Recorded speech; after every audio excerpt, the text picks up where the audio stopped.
Now, as a mom, how do you balance it? Syempre, di ba, like, when they were still young, parang, of course, Monday to Friday, you're busy preparing going to school just to teach Yeah. these students. So how do you balance being a teacher and as a mom at the same time? I just do or made schedule at that Mm-mm. time, because I woke up early in the morning, because when the kids were still very young, they studied in Katmon, and Mm-mm. they left mga 6 o'clock in the morning, and after that one I already prepared myself also for school, and then in the afternoon I work up to 5 o'clock, and then that's the time also mga 5:30 my kids will arrive. I cook for dinner, and then after that one we do their assignments, and then I let them sleep after. So after that one, that's the time that I also do the things for my work.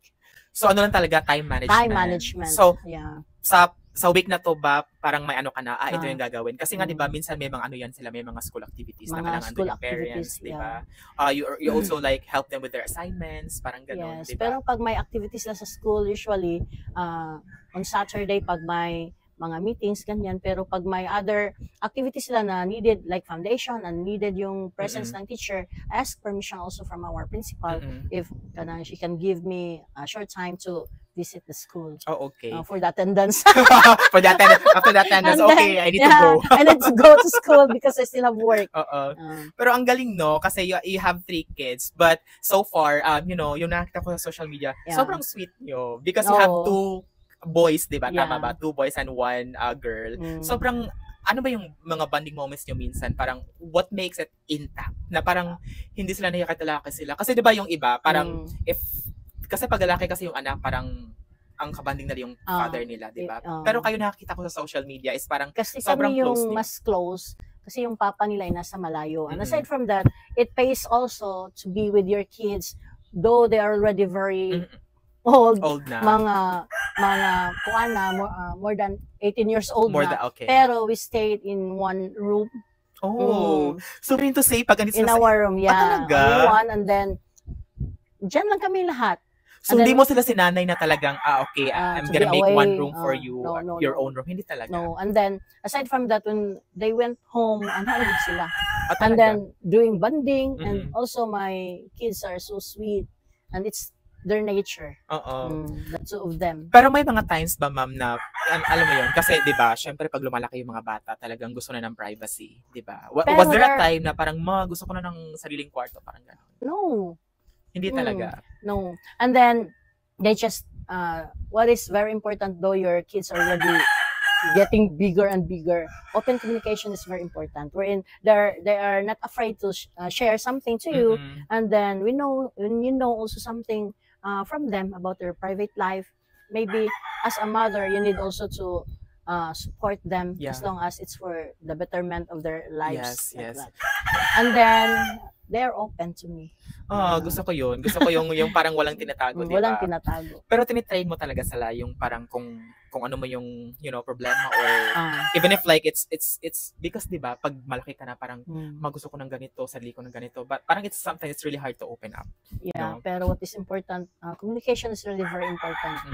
Reaching them is very important. Why? Because the 2 of them are studying in the city. They're having their boarding house in the city, and then as a mother, when you are here in the province, and then having the girl only here with me, so I am also worried at night, thinking, hindi naman talaga maiwasan yun sa mama, diba? What did my son do this time? So I always call them, and then we have this group chat with the father.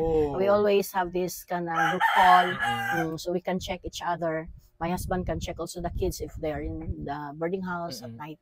It's nice. No, it's nice. Because I think, speaking of like yung group call or group chat, parang one time nakita ko ata yun. Yung kayo lahat. I screenshot mo doon. That was the time when I was in San Fernando for the provincial meet. I captioned there, Dubai, Cebu City, and then Bourbon, and San Fernando. That's our video call when I was not around. I was so sad there because I am far away from them. Pero it's not impossible. It's not impossible to connect though you are away.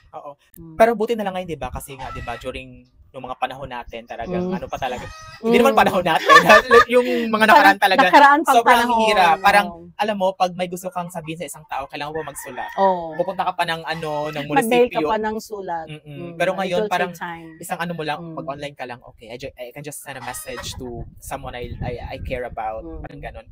But speaking of, ma'am, you know, you mentioned about you have 2 kids na nasa city. But, you know, was there a time na parang nag-worry ka? Parang, di mo lang alam, parang nag-worry ka lang for them.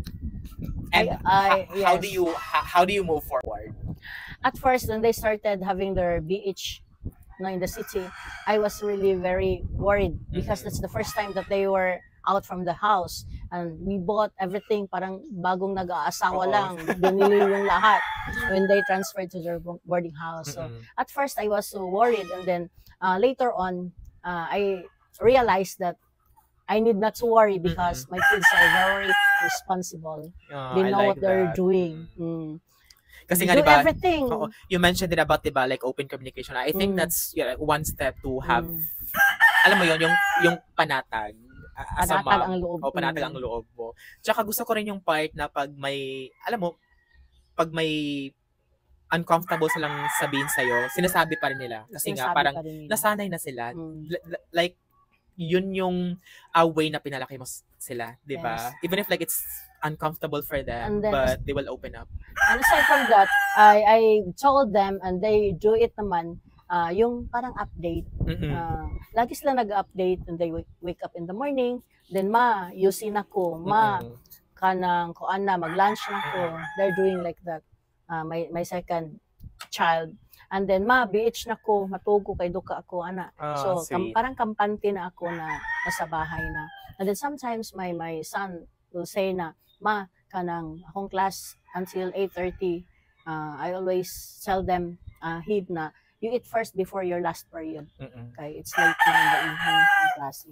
Well, then, I like that. Update kung nasa bahay na. Ganyan lang, communication lang, kahit parang it's just natural na chatting with parang each nasanay other. Na sila dito na sila. bago sila like nasanay na tumirang mag-isa, 'di ba?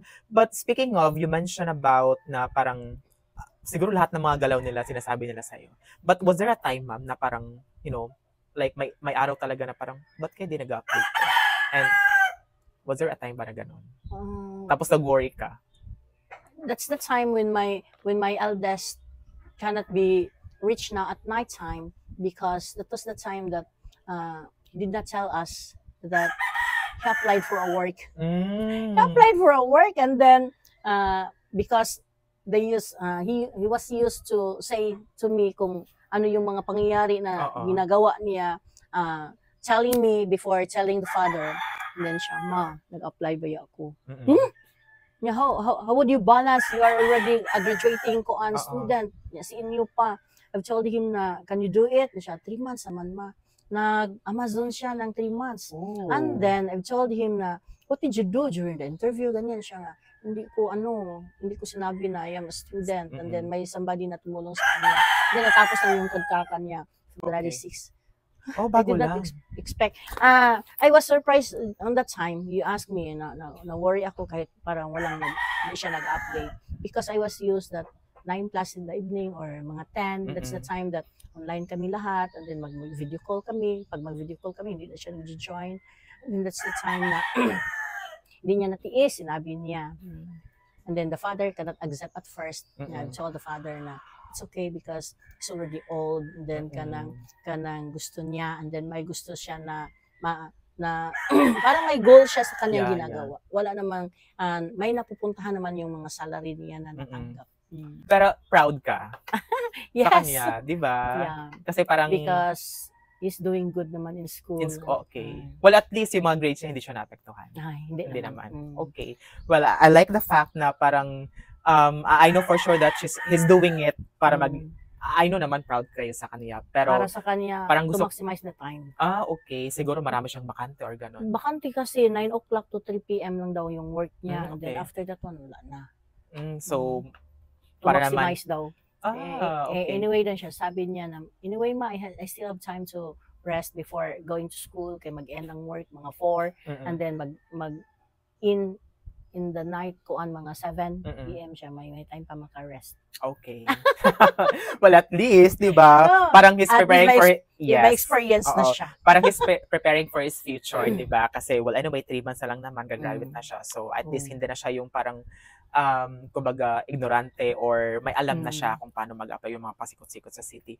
Now, let's talk about your bunso. Yung bunso niya is yung babae. Di ba? Yes. Okay. So, yung panganay mo is lalaki, yung sumunod lalaki. Tapos, bakit nga ba naging 3 yung anak? So, sorry, I think this is too personal. Pero bago mo sagutin yan, ma'am, is like, nung nag-asawa ka ba, ilan ang taga yung gusto mo maging anak? Gusto ko nga 5 or half dozen. Oh, kaya lang 3 lang talaga. Gusto ko, I want more. But no more. Ang galing. Yung bunso mo is ilang taon na ba siya? 14. 14 years. Pero gusto mo parang dalawa? Kasi 5 yung goal niya, di ba? O mamaya, i-chat natin si Habi. Gusto niya parang, no? Kasi, at first, pag ma-CS ka, 3 lang talaga. Oh, pero my plan is 5 sana. Kasi we are 8, no? In my family, we are 8 siblings. In my family. And then, okay.